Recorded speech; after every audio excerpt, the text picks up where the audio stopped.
সকালবেলা এই যে বাটি চচ্চড়ি করেছিলাম, তুমি খাওনি, তোমারটা রয়ে গেছে। করেছো কেন বাটি চচ্চড়ি? ঠাম্মা তো ভালোই খেলো। আমি গ্লাস চচ্চড়ি খেতে ভালোবাসি। থালা চচ্চড়ি করে খাওয়াবো। আর এদিকে দেখো, এই যে গরম গরম ভাত করে নিয়েছি। আর আজকে দেখো কি কি রান্না করেছি। আচ্ছা, তো অনেক পদ করেছো।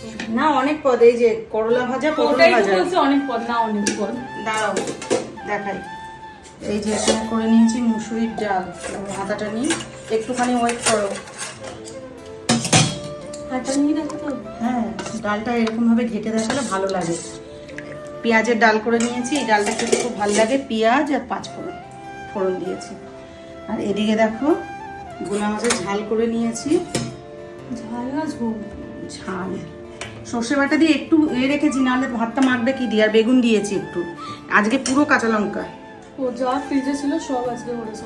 কি করব, নিরামিষ করতে হবে না, কালকে তো নিরামিষ। এই দেখো এটা হচ্ছে কাঁটাপোনা মাছের ওই ভাজা জিরে দিয়ে টমেটো দিয়ে করেছি। এই মাছটাও খেতে খুব সুন্দর হয়েছে। আর এদিকে দেখো, এটা হচ্ছে ঢেঁড়স দিয়ে আলু দিয়ে সর্ষে পোস্ত করেছি।